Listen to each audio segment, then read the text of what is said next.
Ne vemo pa, kako se bo na tem odru obnesel Vladimir Prebilič. On je bil, kot smo večkrat slišali in rekli, tudi uspešen župan, ampak to ni nobena garancija, da bo uspešen tudi na nacionalni ravni. Vemo, Zoranu Jankoviću ni uspelo, Borisu Popoviču ni uspelo, še marsikomu drugemu ni uspelo, tako da pustimo se presenetiti. Andraž, veš, kaj me zanima?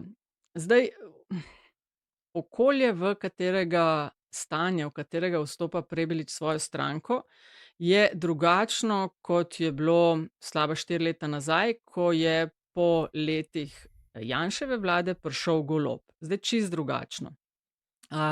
Prebilič bo zajemal, recimo, se zdaj nekako o gneči na sredini govori. On recimo levo od sredine, Logar poskušal desno od sredine. Ampak kaj to zares pomeni v času, ko berem razne raziskave, da sredina izginja, a veš, da se vse bolj polariziramo, da je kampizem nova črna, da se politične stranke v bistvu vse bolj pomikajo k svojim ekstremom, ker je to tisto, vsaj ko zagovarjajo kakšna stališča, ker je to tisto, kar, ne vem, vznemirja, razburja ljudi, da te imajo, ne vem, glasni še bolj radi, da še večkrat pridejo na shode, ne vem, tako, ke se levim in desnim bolj splača pomikanje še bolj levo in še bolj desno.